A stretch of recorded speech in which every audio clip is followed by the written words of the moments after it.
Bien, buenos días a todos. Me he podido saludar. Es un enorme placer estar aquí con ustedes esta mañana, un poco nervioso. Es posible que salgamos temprano, yo siempre les digo lo mismo, ¿no? En este ejercicio hay días en los que hacemos récords y salimos en 20 minutos. Pero vamos a hacer lo posible por abordar todo el tema durante el tiempo de aquí a las 12, ¿amén? Aquí hasta las 10, ¿no? Así que vamos a iniciar con el estudio del tema en esta mañana y voy a invitarlos a que abran sus Biblias, o si es una Biblia electrónica, abran su celular. En el libro de los Hechos, capítulo 17. Y hoy vamos a iniciar con el capítulo 17 y vamos a estar haciendo un estudio del desde el versículo 1 hasta el versículo 9. Yo me ordeno por acá.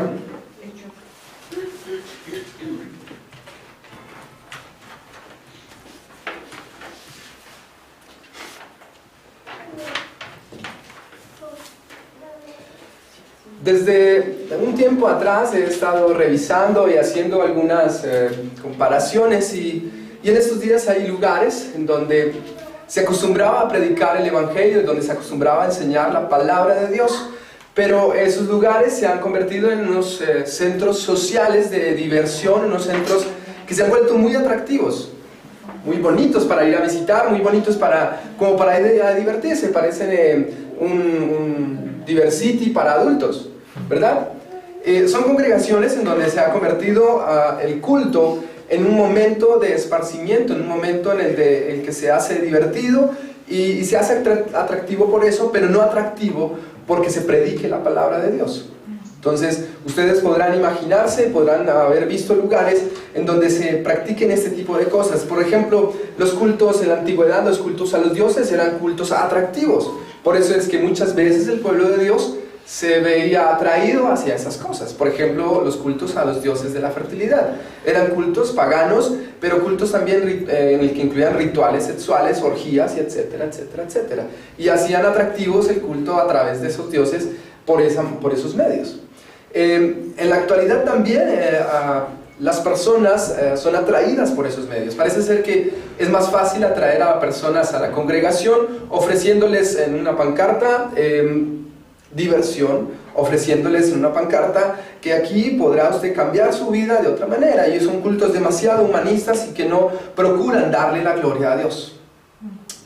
En estos tiempos vemos también congregaciones en donde en estos días veía una foto de unas congregaciones y yo decía, bueno, si le muestro esta foto a alguien creo que se va a confundir, no va a saber decir si es una congregación, una iglesia o es un bar, ¿sí? Porque en la foto pues habían tantas luces, rayos láser, humo y tantas cosas que yo no sabía la verdad. Si yo le pongo esta foto a alguien me va a decir, eso debe ser la 1 de mayo o no sé, en algún sitio, ustedes saben también. No, mentiras. Entonces se está haciendo un poco confusa la predicación del Evangelio, no está siendo predicada de manera adecuada y el mensaje no se está dando de manera adecuada. Lo que pasa es que se está haciendo una combinación entre lo que es el mundo y un poquito de Evangelio. Y en esa combinación entonces tratan de confundir el Evangelio. El tentador, el enemigo, el diablo no quiere aparecerle a usted con cachos, con cuernos, porque lo asustaría. Por el contrario, él quiere aparecerle a usted de manera atractiva y confundirlo para alejarlo de la luz, para alejarlo de la verdad. El ladrón que quiere robarlo a usted, a él es más fácil, no sé, por ejemplo, ponerle escopolamina, que es una manera de confundirlo y de mantenerlo a usted doblegado y a sus órdenes. Pues eso quiere el enemigo con nosotros. Doblegarnos a través de falsas enseñanzas, a través de predicaciones un poco humanistas mezcladas con un poco de evangelio, pues para que usted no se vaya a aterrorizar, pero también para alejarlo, para confundirlo y para mantenerlo sedado. En las profundidades del mar, por ejemplo, hay algunos peces que generan luz en sus cuerpos, en algunas partes de su cuerpo, a través de un proceso electroquímico, y usan esa luz como para atraer a algunos peces incautos. No sé si tienen la imagen de Nemo. ¿Sí? A mí se me ocurrió Nemo, ¿sí? Que estaban allá en lo profundo y hay una lucecita y se encanta por la luz. Pues el enemigo quiere eso, quiere ponernos una lucecita Una lucecita para atraernos y para confundirnos. Y cuando menos piense, suácatelas, nos come el pez. Entonces, pero ahora que hemos visto la luz, no nos dejemos llevar por falsas enseñanzas, por fábulas, por cuentos que buscan recrear una utopía en nuestras vidas y que busca dar una esperanza basada en un mundo humanista que a la verdad no aporta nada, sino que aporta solo una satisfacción temporal. Pero Cristo es la esperanza en nuestras vidas. Cristo es la esperanza que nosotros debemos tener todo el tiempo. Es la esperanza Cristo en su vida. Examine eso. Así que en el estudio de hoy vamos a mirar unas características que particularmente vemos en las personas que predican el Evangelio y en los estudios que hemos estado realizando. De hecho, hemos ya revisado varias veces.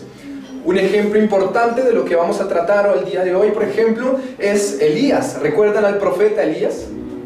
Elías era un profeta poderoso en la palabra de Dios, que hizo grandes señales, que hizo grandes cosas, y que el pueblo, a pesar de tantas cosas, seguía siendo un pueblo infiel, un pueblo idólatra. Elías ministró durante el reinado de Acab. Acab era un rey malvado, malévolo, de verdad, era un rey siniestro, y sobre todo su esposa Jezabel, era hija de un rey pagano de Sidón, y era una mujer también siniestra, malvada, y que inclina el corazón también de Acab hacia los ídolos, hacia la idolatría, y llena a Israel de tanta idolatría que viene Dios y usa y llama a Elías y le dice a Elías que profetice que va a haber una sequía en todo Israel. Cuando ocurre esa sequía, Elías empieza a predicar, antes de que ocurriera la sequía, Elías empieza a predicar acerca de esto, a enseñar, a profetizar acerca de esto, y en un encuentro en el que Elías tiene con Acab, Acab le pregunta: ¿eres tú el que turba a Israel? Y de eso vamos a hablar en esta mañana, los que trastornan el mundo. De eso se trata la predicación en esta mañana. A esa pregunta que le hace el rey Acab: ¿eres tú el que turbas a Israel? Es una pregunta que debe hacerse todo cristiano, porque si estamos muy cómodos, si estamos muy cómodos en este estado en el que estamos, es posible que estemos no amoldados a Dios, sino amoldados al mundo. Amén. Amén. Entonces, hoy vamos a mirar una serie de características que tienen las personas que trastornan el mundo, pero por medio del Evangelio. ¿Sí? No vayan a pensar o malinterpretar un poco el término. Solo quiero usar el término que usa la narración de Hechos 17, del capítulo 17, del versículo 1 al 9. Así que vamos a iniciar con este estudio. Vamos a orar antes al Señor para que Él sea hablando en esta mañana a nuestras vidas. Amén. Padre, te damos muchas gracias por este tiempo, por este privilegio, Dios, que me permites de enseñar tu palabra. Ruego, Señor, que este espacio, que este momento pueda edificarnos, que pueda educarnos, que podamos aprender de ti, Señor, para conocerte mejor, para conocer al único y gran y poderoso Dios verdadero, Señor. Te damos muchas gracias. Que no sean mis palabras, Señor, que no sea mi voz, que no sea yo hablando, Señor, sino que sea tu Santo Espíritu hablando a través de mí, Señor, y hablando tu palabra, y confortando, Señor, y confrontando también. Te damos gracias, Cristo Jesús. Amén. Así que para abordar el tema en el día de hoy, vamos a mirar una serie de características que deben tener las personas que trastornan el mundo. Una de ellas es el valor. La siguiente que vamos a ver es las personas que trastornan el mundo tienen contenido. Las personas que trastornan el mundo logran conversión, y las personas que trastornan el mundo también tienen conflictos. ¿Amén? Entonces, en el primer versículo que vamos a estudiar, dice: pasando por Anfípolis, versículo 1, capítulo 17, pasando por Anfípolis y Apolonia, llegaron a Tesalónica, donde había una sinagoga de los judíos, y Pablo, como acostumbraba, fue a ellos, y por 3 días de reposo discutió con ellos, declarando y exponiendo por medio de las Escrituras que era necesario que el Cristo padeciese y resucitase de los muertos, y que Jesús, a quien yo os anuncio, decía él, es el Cristo. Y algunos de ellos creyeron y se juntaron con Pablo y con Silas, y de los griegos piadosos gran número, y mujeres nobles no pocas.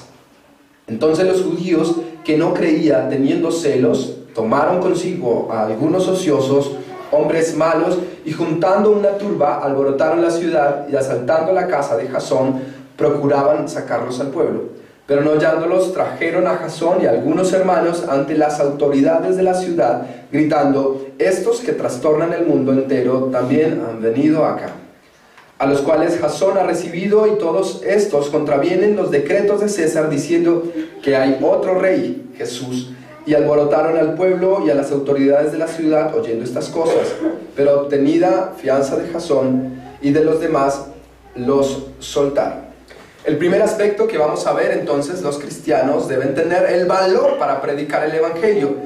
Pero quien no tenga el valor suficiente no podrá influir en este mundo. Una de las principales características que debe tener el cristiano es el valor, y Pablo es uno de los ejemplos que podemos ver de valor. Porque Pablo, durante el transcurso de los estudios que hemos estado realizando, ustedes han podido ver que han padecido persecución. Tal vez en la predicación pasada pudimos ver que Pablo es llevado a la cárcel, es maltratado, que es, ¿cómo se le dice?, azotado. ¿Recuerdan esa predicación? Sí, creo que vamos en lo mismo, ¿no? Entonces, ha sido azotado, ha tenido situaciones muy difíciles, pero a pesar de esas situaciones difíciles, creo que Pablo hasta el momento no se ha echado para atrás, y aún así continúa predicando el evangelio, continúa enseñándolo. Así que si usted no tiene valor para predicar el evangelio, es probable que no pueda influir en este mundo.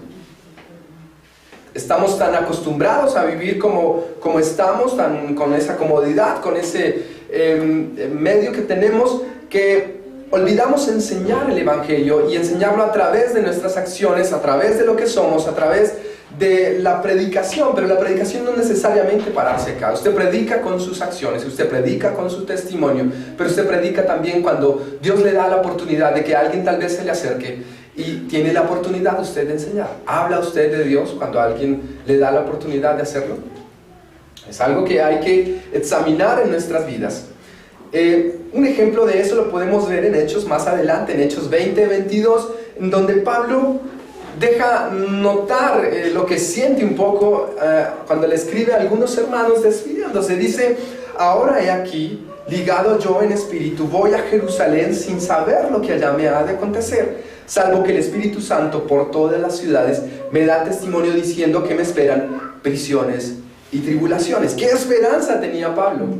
Al hacer esa declaración, él dice: no me espera, el Espíritu Santo la verdad no me da testimonio de que voy a ser prosperado y que si le doy 100,000 pesos recibo 200. No, dice que si voy a Jerusalén lo único que me esperan son prisiones, tribulaciones. Pero ¿saben qué es lo más interesante? Miren la respuesta de Pablo: pero de ninguna cosa, en el siguiente versículo, el 23, pero de ninguna cosa hago caso, ni estimo preciosa mi vida para mí mismo, con tal que acabe mi carrera con gozo y el ministerio que recibí del Señor Jesús para dar testimonio del evangelio, de la gracia de Dios. Una persona que tiene el valor, que está convencida que a pesar de que no le espera nada bueno, quiere seguir predicando el evangelio, y que a causa de eso es capaz de dar su vida. ¿Es capaz usted de dar su vida a causa del evangelio? A la verdad, aquí en Colombia estamos, o en Latinoamérica, estamos muy cómodos, estamos bien. Pero mire que ni tanto, porque no sé si han visto las noticias, pero en Arauca, en la región de Arauca, en algunas regiones de Arauca, casi en toda Arauca, la guerrilla y el ELN se unieron y gobiernan esa región. Ellos son los que mandan, y aún así mandan hasta en la religión. Allá está prohibido la evangelización, está prohibida la formación de nuevas iglesias. Es más, está prohibido entrar. Si usted quiere entrar, debe entrar con permiso, ¿sí? Debe entrar porque alguien lo invitó, debe entrar de alguna manera. El pastor ha tenido la oportunidad de ir hasta esos lugares, y me cuenta que allá, si usted va a esos lugares, alguien debe avisar a las autoridades guerrilleras, a las autoridades de esas milicias, que usted va para que lo dejen entrar. Y la predicación del evangelio se centra a que las iglesias que lograron conformarse antes que esos grupos se hicieran al poder, son las únicas que pueden estar, y son las únicas que pueden predicar. Pero usted no puede pasar de casa en casa predicando el evangelio. ¿Me hago entender? Son situaciones un poco hostiles, ¿verdad? O sea, allá no se puede hacer gran campaña, vamos a evangelizar y vamos... No se puede hacer eso. Tal vez la única forma que hay para predicar el Evangelio es a través del contacto con las personas. En Medio Oriente ustedes conocen la situación, muchos cristianos son acribillados. Por ejemplo, en el caso de el atentado que hubo en Estados Unidos hace poco, allá que cada rato se para un loco y asesina gente en un auditorio en algún lugar, exclusivamente quería matar cristianos. ¿Recuerdan ese caso? Tengo la noticia un poco así, la vi de rapidez, pero era un caso en donde quería solo asesinar cristianos. Su intención era solo matar cristianos. ¿Qué está pasando entonces? ¿Será que esos cristianos sí están trastornando el mundo y aquellos que se incomodan se sienten celosos, sienten envidia tal vez, sienten algún deseo de hacerles daño? Pues en toda la historia que hemos visto de la iglesia siempre pasará lo mismo. Siempre llegaremos al mismo lugar. Entonces, ese incidente del que vamos a hablar hoy, del que sucede en la ciudad de Tesalónica, en la iglesia de Tesalónica, va a seguir pasando. Ese incidente seguirá pasando. Así que el valor del que vamos a hablar hoy, del que tienen las personas que son capaces de predicar el Evangelio, tiene varias virtudes. Por ejemplo, una de ellas es que el valor se edifica en la fe.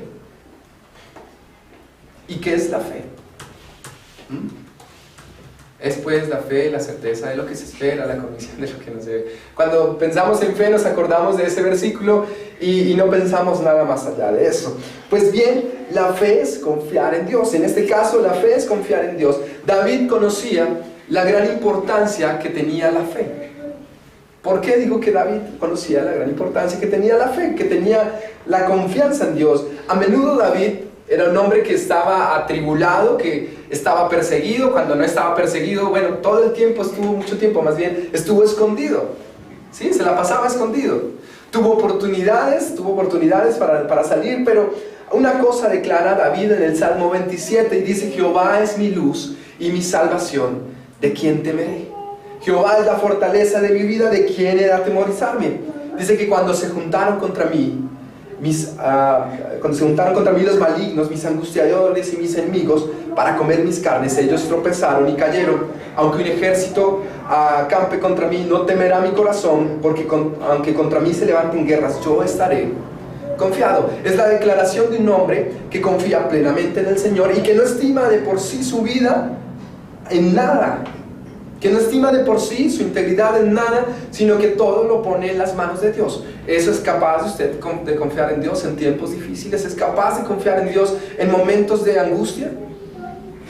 Porque es en los momentos más difíciles en donde es probada nuestra fe, pero no para que Dios mire, voy a mirar si Brian tiene fe, voy a mirar si Byron tiene fe, si Mari tiene fe. No, Dios conoce nuestros corazones, Dios conoce que tanta fe tenemos, pero Dios también quiere probarnos para que crezca nuestra fe, para que mostremos nuestra fe, para que creamos en Él, que Él nos ha salvado, que Él nos ha guiado, que Él es el dueño de nuestras vidas.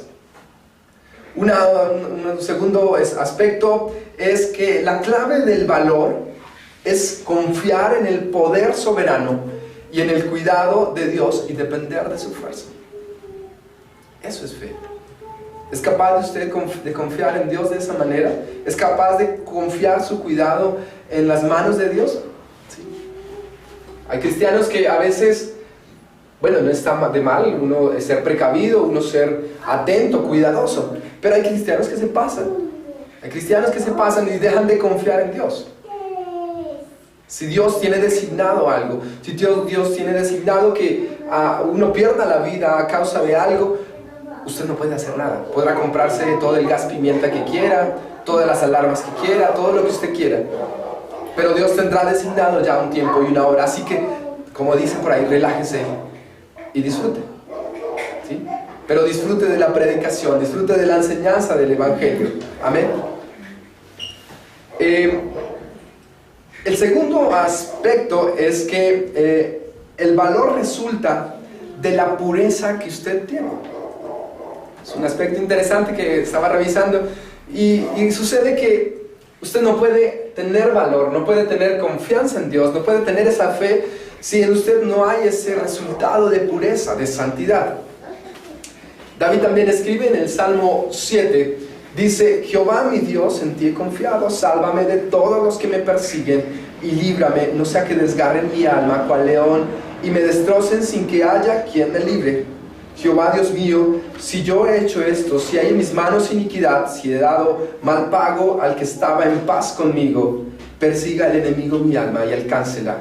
Huelle en tierra mi vida y ponga y mi honra ponga en polvo. Mi escudo está en Dios, que salva a los rectos de corazón. David hace una declaración y dice: mi escudo está en Dios, que guarda o que salva a los rectos de corazón. Si su confianza está en Dios y tiene todo eso, pero usted nunca apunta a la santidad, es difícil que su confianza sea genuina, que su confianza sea real. Un cristiano genuino, un cristiano real, todo el tiempo tiene una actitud de arrepentimiento, todo el tiempo tiene una actitud de humildad hacia Dios. No hay nada en nosotros de que jactarnos. ¿O acaso tiene usted algo más grande que Dios no tenga? ¿Acaso Dios no es creador de todas las cosas? ¿Qué ha hecho usted? ¿Qué hemos hecho nosotros?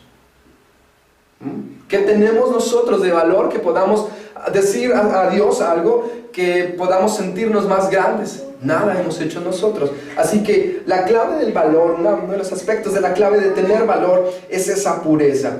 Frente a esa prueba dura que tiene David, que en la declaración que hacíamos ahorita, de todas esas persecuciones que tenía él a causa de sus enemigos, él sabía que tratar de librar una batalla espiritual en un agujero de desconfianza era una necedad.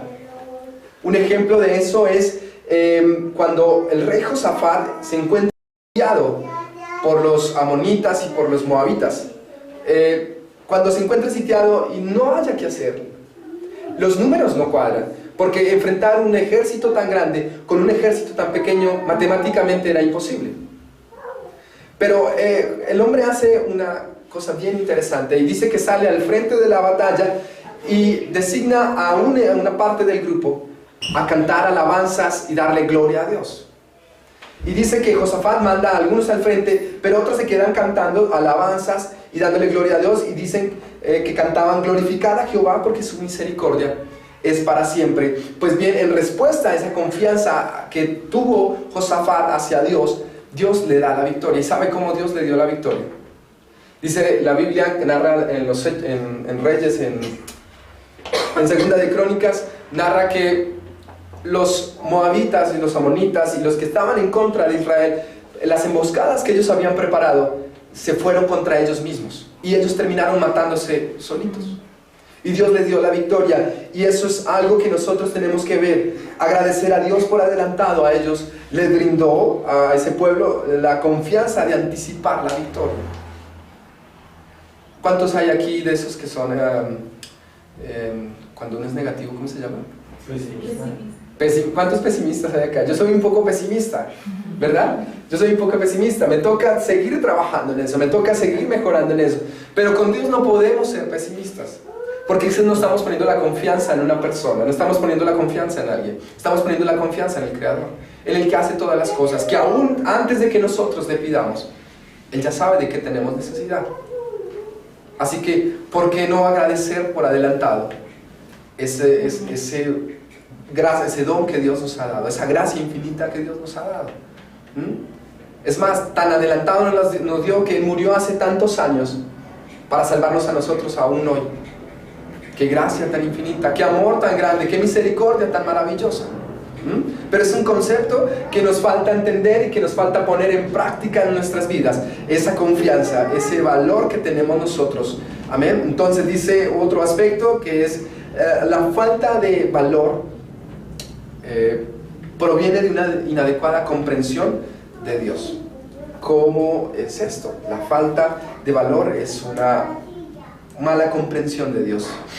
Pues bien, anticipar, para el ejemplo anterior, cuando Josafat anticipa la victoria, confiando en Dios, poniendo plena certeza en Dios, hace ver un aspecto, y es: Josafat conocía a Dios, sabía que Dios no lo iba a defraudar. Comprender a Dios es una de las principales Debería ser una de las principales cosas que debemos tener en nuestras vidas. Y el valor es el resultado de eso. Entonces, esa adecuada comprensión de Dios nos debe llevar a ese conocimiento, a tener esa confianza, a tener ese valor para enfrentar las situaciones y sobre todo tener el valor de predicar el Evangelio. ¿Cuántos de ustedes se han parado a predicar en público? A ver, Marina hizo como... hizo bajar la mano. ¿Sí? Es un poco difícil, yo lo digo porque es difícil, estoy acá. Y no es muy fácil, no es muy fácil. Ahora, imagínense predicarle, cuando estamos entre cristianos es un poco más fácil, la verdad, el resultado es un poco más fácil. Pero cuando hay que ir, digamos, a un discipulado, a un lugar donde solo hay un cristiano y 10 son no cristianos, es un poco difícil porque usted empieza a predicar el Evangelio y las personas empiezan a preguntar y empiezan a sacar preguntas como, pero es que Darwin formuló tal cosa, pero es que tal cosa y no sé qué. Y ahí sacan una serie de argumentos. Uy, es complicado, es complicado. Pero ¿sabe? Algo que he aprendido y es, el Señor Jesús nos deja escrito en su palabra cuando Él dice a los discípulos, tranquilos, no se preocupen qué ha de decir usted. Que Él mismo hablará por nosotros, que el Espíritu Santo mismo hablará por nosotros. Y funciona, el Señor a nosotros trae la sabiduría necesaria, pero también Dios usa esos espacios para forzarnos a aprender, para forzarnos a estudiar. Así que el valor que debemos tener en nuestras vidas es bien importante, bien importante. Yo creo que vamos a salir temprano. Un siguiente aspecto que tenemos que ver es el contenido. Un cristiano debe tener contenido suficiente para predicar el Evangelio. Aquí hay personas profesionales. Creo que un profesional, Luz Marina es abogado, ¿cierto? Es abogado. Creo que un abogado no puede pararse a defender un caso o algo si no tiene conocimiento de las leyes, ¿sí? He visto películas, solo veo abogados en películas, entonces, pero es interesante ver que conocen un poco de palabras y un poco de conceptos. Es más, hasta el lenguaje es diferente, ¿sí? La manera del lenguaje es diferente, las formas del lenguaje son diferentes, y creo que un abogado que no haya hecho bien su tarea, es muy difícil que pueda ganar un caso, que pueda hacer una buena defensa. Pues bien, un cristiano valeroso, pero sin contenidos, no logra mayores resultados. Usted puede tener todo el valor suficiente, y me paro acá y hago y digo, ¿y qué digo? ¿Y qué enseño? ¿Y qué predico? Esto que quiero decirlo no lo digo solo para las personas que enseñan, solo para las personas que se paran aquí adelante. Esto es un trabajo que debemos hacer todos. La predicación del Evangelio creo que no se da por unas 2 o 3 personas, se debe hacer por toda la congregación en general. En la historia que hemos visto, en los hechos que hemos estudiado hasta el momento, hemos visto congregaciones que crecen, pero que se multiplican a sí mismas, ¿sí? Pablo, por ejemplo, llegaba a una ciudad, predicaba el Evangelio, generalmente había disturbios, pero esa congregación tal vez creyeron algunos, pero esos algunos fueron creciendo, A nosotros nos toca crecer de esa manera. La reproducción celular es de esa manera. Las células suyas no se reproducen porque las células del vecino le digan que, oiga, venga. No, las células suyas se reproducen por sí mismas. Así debemos ser nosotros en este cuerpo, en el cuerpo de Cristo. Debemos reproducirnos. Los cristianos deben producir cristianos.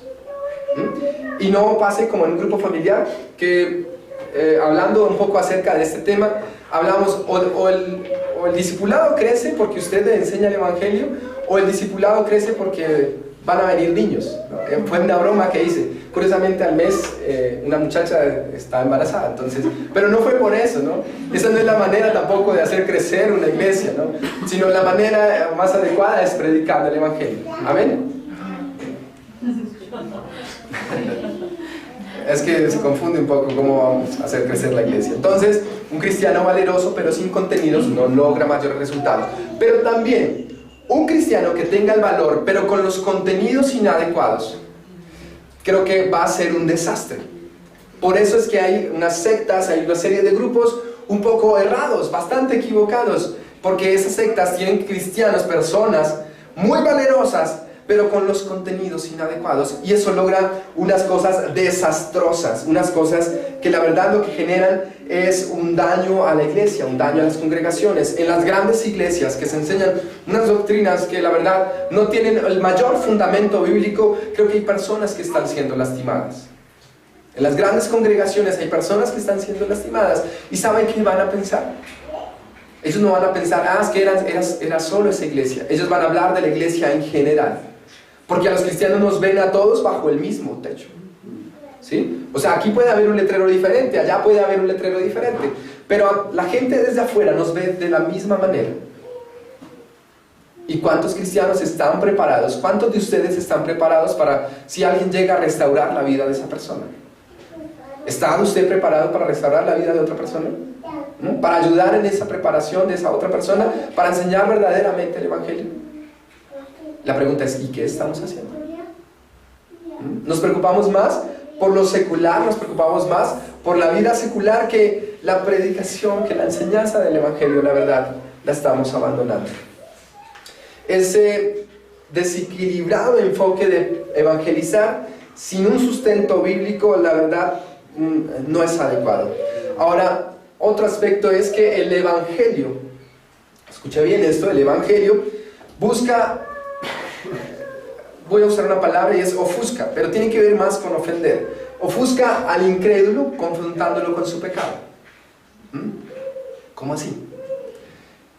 El verdadero Evangelio no busca darle pañitos de agua tibia. Tranquilo, ¿no? Si usted es, voy a dar un ejemplo, si usted es fumador, tranquilo, en la iglesia hay una zona de fumadores. ¿Sí? ¿No? El Evangelio no busca hacer eso. El Evangelio lo que busca es confrontarlo. Así que usted no piense que evangelizar con sustento bíblico, con la suficiente fortaleza bíblica y predica de esa manera, usted no piense que va a dejar de ofuscar al cristiano. Por el contrario, o sea, la predicación del Evangelio ofusca a la persona por el mismo pecado que hay en él. Porque el Evangelio debe confrontar eso. El Señor Jesús es una evidencia de eso. El Señor Jesús predicaba y todo el tiempo los judíos trataban de echarle mano. No hallaban el momento de echarle mano para mandarlo a justiciar.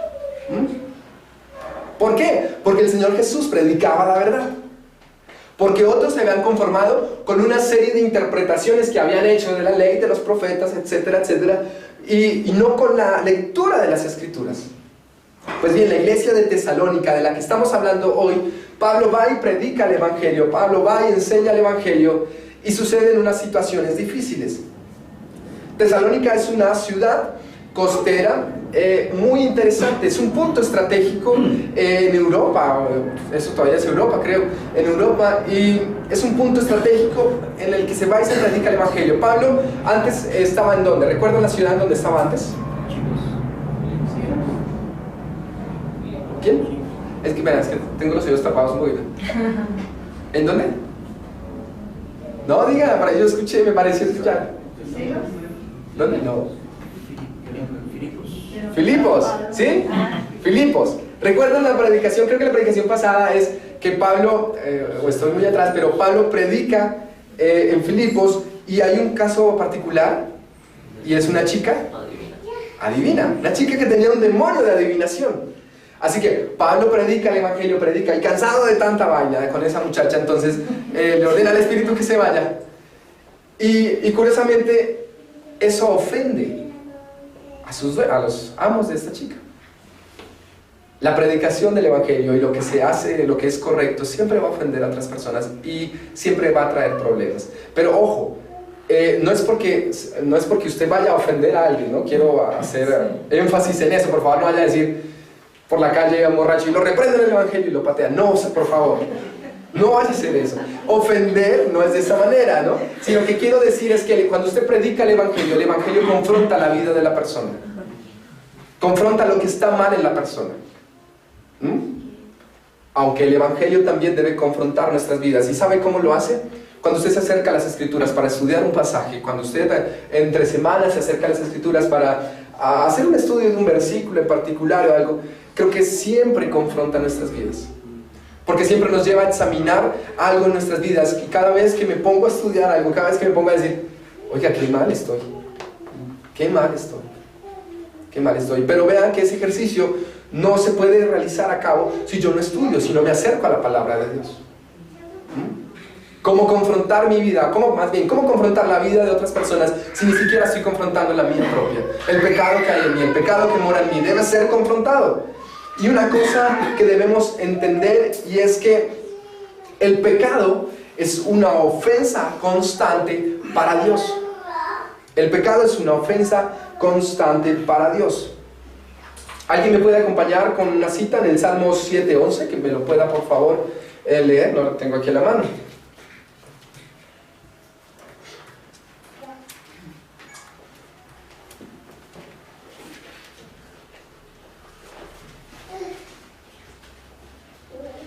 Dios es un juez justo, un Dios que en todo tiempo manifiesta su enojo. Bien, esa es una manifestación de David en la que hace muy claro un concepto, y es Dios, por ser justo, Él todo el tiempo está enojado. En otra versión dice que con los impíos, con la persona injusta, con la persona que hace el mal. Así que no espere que Dios esté contento con aquel que hace el mal. No espere que Dios esté contento con el pecado que hay en su vida. Es algo que hay que examinar, es un concepto que hay que revisar en nuestras vidas. Así que el cristiano, en el primer aspecto que vimos, el cristiano debe tener valor. En este, el cristiano debe tener contenido. Amén. Entonces, el pecado es una ofensa constante para Dios. Por 3 días, dice en el estudio que estamos haciendo, y por 3 días de reposo, dice que discutió con ellos. En el versículo 2, en la segunda parte del versículo 2 dice, y por 3 días de reposo discutió con ellos, declarando y exponiendo por medio de las Escrituras que era necesario que el Cristo padeciese y resucitase de los muertos, y que Jesús, a quien yo os anuncio, decía él, es el Cristo. Esos 3 días en los que expone Pablo el Evangelio da más o menos unos 15 días, ¿verdad? Son 3 semanas, 3 sábados. Probablemente Pablo tiene la oportunidad de predicar el Evangelio otros días, probablemente sí, pero en Primera Tesalonicenses, ustedes pueden revisar las cartas de Tesalonicenses, y Pablo da una evidencia también de que día y noche tenía que trabajar. O sea, no era una persona que se quedaba solo a predicar el Evangelio, sino que también durante la semana daba ejemplo con lo que hacía. Porque en la carta a los tesalonicenses también les enseña a los hermanos, acuérdense de trabajar. Acuérdense que toca también ganarse, el que no trabaje no coma, aunque no dicen así, pero bueno, sí, es la idea. Entonces, es interesante pensar que por 3 días Pablo está todo el tiempo en una discusión. Esa palabra dice que discutió con ellos, no es como discutimos nosotros regularmente, ¿no? Cuando a veces 2 cristianos con pensamientos diferentes se reúnen para hablar de un tema particular que genera controversia, casi siempre terminan ofuscándose. Pues lo he visto varias veces, ¿sí? Yo digo que tal cosa y el otro dice que tal cosa. Todos hablando del mismo pasaje, todos hablando de la misma cuestión, pero se ofuscan hablando de lo mismo. Pablo, cuando habla con los judíos, con las personas de la sinagoga, porque es lo primero que hace, cuando Pablo llega a Tesalónica, él pasó por Anfípolis y por Apolonia, Lucas no registra que se haya quedado en esas ciudades, pero sí registra que en Tesalónica había una sinagoga. Quiere decir, de pronto es posible que en las otras ciudades no haya una sinagoga y no haya visto espacio para predicar el Evangelio. Pero aquí, predicando el Evangelio, Pablo confronta a los judíos. Esa discusión es más un diálogo. Esa discusión viene de una palabra que significa diálogos, por allá yo un poco de griego, significa algo de dialogamai, algo así, pero tiene que ver con diálogo. O sea, no es una discusión como tal, no es una predicación como lo que yo estoy haciendo, sino es más un diálogo, una retroalimentación. Unos preguntaban, otros decían, otros afirmaban, y en esa discusión dice que Pablo exponía por medio de las Escrituras. Algo interesante que debemos de notar acá, que debemos ver acá, es que Pablo enseña a través de las Escrituras. Muchas iglesias están enseñando un evangelio, tal vez, y ponen la Biblia ahí, leen un par de versículos y se ponen a hablar de descubre el campeón que hay en ti. Bien, creo que leyeron el pasaje como para decir, este es el ingrediente bíblico, y ahora vamos a hablar de cómo superarse usted mismo. Creo que le sirve más ir a una de esas de actitud positiva que a una predicación. Me parece más conferencia de este señor. Cuando ustedes se acuerden me dirán. Linares, gracias. Entre otras cosas, la memoria. Entonces, Pablo trataba de hablar desde el punto de vista de las Escrituras que era necesario que el Cristo padeciese y resucitase de los muertos, y que Jesús, a quien yo os anuncio, decía él, es el Cristo. Para el judío no concebía al Mesías de la manera en que lo concebía Pablo y en la manera en que el Cristo les enseñaba todo el tiempo. El judío concebía al Mesías como un personaje revolucionario, un personaje de armas tomar, una persona que iba a ser un conquistador. El judío pensaba que, si lo miramos en estos tiempos, ese iba a ser un Simón Bolívar, iba a ser una de esas personas que liberaba a los pueblos de la esclavitud. Pues bien, los judíos pensaban que Jesús iba a ser el rey que iba a liberar a Jerusalén, a Israel, de la cautividad en la que estaba en ese momento. Pero eso fue un problema, una causa de una mala interpretación que se había hecho de las Escrituras. Cuando dos discípulos de Jesús van camino a Emaús, dice que un hombre, una persona se le acerca, era Jesús, mientras ellos iban caminando. ¿Recuerdan esa narración? Y cuando Jesús iba caminando, cuando ellos iban caminando, Jesús se les acerca. Ellos no reconocían a Jesús. Y la persona, Jesús les pregunta, ¿por qué están tristes? ¿Por qué están así? ¿No sabes a qué ha pasado en Jerusalén? Y empiezan a contarle y a decirle lo que había pasado. Y dejan ver también a algunos de sus discípulos que también esperaban que Jesús fuese el que los libertara, que los salvara de la esclavitud. Manifiestan eso, y además manifiestan al final de ese capítulo que esperaban que fuese, que no muriese. Porque al final terminan como, y se murió. ¿Sí? Y Jesús se murió. Entonces Jesús, hablando, les dice que, por aquí tengo, entonces Él les dice: oh insensatos y tardos de corazón para creer todo lo que los profetas han dicho. No era necesario que el Cristo padeciese. Aún Jesús, después de haber resucitado, aunque estos no le reconocían, Jesús tiene que volverles a recordar: ¡ay, qué mensos! Tanto tiempo predicándoles, tanto tiempo enseñándoles la verdad, mostrándoles con hechos, con acciones, que era necesario que el Cristo padeciese. Antes de que Cristo fuera crucificado, todo el tiempo Él les anunciaba eso, ¿recuerdan? El Señor, en la Biblia ustedes encuentran, nomás con los títulos, dice: Jesús anuncia otra vez su muerte, ¿sí? Dice así, ¿sí? Jesús anuncia otra vez su muerte. Jesús lo había dicho varias veces, y siempre al final de esos títulos, cuando no termina de leer, y ellos no entendían lo que Él decía. Era difícil para el judío entender eso, así que Pablo, a través de la enseñanza que estaba dando allá en Tesalónica, en la sinagoga, enseñaba que era necesario que eso aconteciese. Entonces, como decía, eso era imposible que el Mesías vaya a morir. Era imposible que el Mesías fuera ese hombre que había muerto en la cruz. Pablo manifiesta con las Escrituras que es así. Otro aspecto es ¿cómo puedo conocer suficientemente la palabra de Dios a fin de usarla de manera eficaz? Pues bien, eso es parte de lo que todo cristiano debe conocer. ¿Cómo puedo conocer suficientemente la palabra de Dios a fin de usarla de manera eficaz? Un primer aspecto que debemos tener en cuenta es confesar nuestros pecados.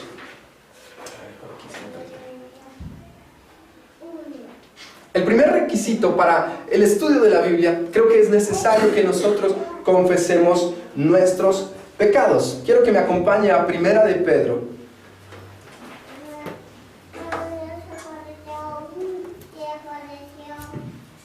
Capítulo 2.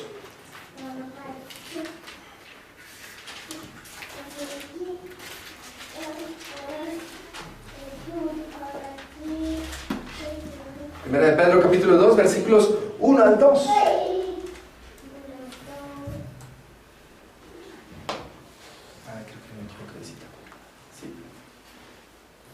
Perdón, Primera de Pedro 2, 1 al 2 es. Dice: desechando pues toda malicia, todo engaño, hipocresía, envidia y todas las detracciones, desead como niños recién nacidos la leche espiritual no adulterada, para que por ella crezcáis para salvación. Pedro nos está exponiendo algo bien interesante acá. Y es que el requisito de confesar nuestros pecados es necesario. Miren el ejemplo que hace Pablo, desechando qué cosas, toda avaricia, todas esas cosas. ¿Para qué? Para que luego, ¿qué hay que hacer? ¿Qué dice el versículo 2? Desead como niños recién nacidos. ¿Será pura coincidencia? ¿Será coincidencia eso? ¿Será que nosotros a veces nos acercamos al estudio de la Biblia y estamos peleados con el vecino de al lado, el que duerme al lado? ¿Usted sabe a qué me refiero? Y nos acercamos y somos los santos leyendo la Biblia y peleados con el vecino. ¿Dónde está la evidencia de un real arrepentimiento hacia Dios? Creo que ofendemos a Dios todo el tiempo de esa manera. Creo que ofendemos a Dios todo el tiempo de esa manera. Así que ese requisito de desechar todo ese pecado, todas esas cosas malas, para luego acercarnos a ese alimento espiritual no adulterado, para que por ellas crezcamos para salvación. Es imposible estudiar útilmente las Escrituras con una mente impura. Usted no puede acercarse a la Biblia a estudiar si su mente no hay la pureza suficiente. Hablo por ejemplo en un caso un poco digamos feo. Usted no puede acercarse con una mente impura a estudiar por ejemplo el libro de los Cantares, porque su mente se va a ir tras otras cosas. Su mente va a ir a hacer imaginación, por su misma impureza, por su misma maldad que hay en su vida, va a imaginar otras cosas. Es un libro muy bonito, es un libro para la pareja, es un libro que hay que estudiar, pero una persona que se acerque con una mente inadecuada, creo que va a pervertir esas cosas. Creo que va a dañar eso. Lo digo porque también me gusta ver esos programas de Discovery Channel, no sé si es National Geographic, que hablan a veces pasajes de la Biblia y cogen y empiezan a hacer un revuelto de cosas y uno dice, bueno, pero ¿de qué están hablando? ¿Sí? O sea, están mezclando la imaginación de un tipo, la imaginación perversa de un tipo con unas cosas que habían extraterrestres hasta en la Biblia. ¿Sí? Pues sí, los ángeles son extraterrestres, no son de la tierra, y todo lo que no es de la tierra, pues sí, pénselo, sería como extraterrestre, ¿no? Ahora, el estudio bíblico debe ser diligente.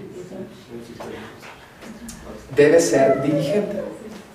Usted no puede decir, bueno, voy a estudiar hoy, mañana y después se me olvida. ¿Sí? ¿Recuerdan? Aquí hicimos el plan 7x7. Sí, aquí lo hicimos. ¿Cuántos terminaron el plan 7x7? Levanta la mano y eso. El plan 7x7 es un plan que la idea es fomentar. El plan sigue, no se preocupe, el plan sigue. Puede ponerse al día, todavía puede ponerse al día. Es un plan en el que la idea era fomentar en la congregación, en las iglesias, el estudio bíblico. Tal vez usted diga, no, pero es que leer 7 capítulos diarios está como duro, ¿no? Está como difícil. Pues no importa, lea 5, lea 6, ¿sí?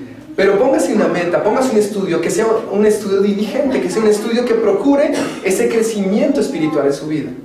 No lo haga porque la iglesia se lo dijeron. Hágalo porque usted necesita de Dios. No lo haga porque el predicador le dice, el predicador, la persona que está parada aquí adelante, no necesita que usted lea la Biblia. Usted necesita leerlo porque usted necesita de Dios. Usted necesita acercarse a Él. Qué bonito es acercarnos a Dios en oración. Pero es posible que si no nos acercamos a través del conocimiento de la Escritura de Dios, estemos ofendiendo a Dios a través de la oración también. Porque ese desconocimiento a Dios, en una siguiente predicación vamos a ver de un pueblo que predicaba a un Dios no conocido. Un pueblo que enseñaba o que tenía una imagen a un Dios que nunca habían visto, pero ahí lo tenían por si las moscas. Los griegos. ¿Sí? Entonces, el estudio bíblico debe ser diligente. Pablo le ordena a Timoteo en una de sus cartas, en 2 Timoteo 2:15, le dice a Timoteo, procura con diligencia presentarte a Dios aprobado como obrero que no tiene de qué avergonzarse. Y miren ese último aspecto, que usa bien su palabra, que usa bien su palabra. Es interesante pensar en esto. Pablo le hace a Timoteo esta recomendación y le dice, como obrero aprobado, diligente, que no tiene de qué avergonzarse, que usa bien su palabra. Está diciéndole, Estudie la palabra para que no se vaya a equivocar. ¿Mm? A veces uno, predicando acá, y uno empieza a enseñar y enseñar, y a veces se le descachan unas. Creo que no está de mal a uno a veces reconocer, hermanos, el domingo pasado dije tal cosa y lo guardé, sí. No, pues espero que no me pase. Si me pasa alguno, me dice a la salida, por favor. Pero nuestro deber es acercarnos a Dios de manera diligente en el estudio de la Biblia, para que usemos bien la palabra de Dios. Usted no puede ir a enseñarle a alguien, por ejemplo, sobre el fin del mundo, por ejemplo, vamos a hablar, y coge una cita por allá en donde dice, y la luna se pondrá de rojo, y guachuichi, guachuá, y usted no entiende de lo que está hablando, ¿sí? Usted no entiende de qué está hablando. Y le sale la otra persona con una pregunta y usted, espere, le pregunta al pastor y vengo a la... ¿Sí? Porque el estudio de la palabra de Dios debe darnos las suficientes herramientas para hablar de eso.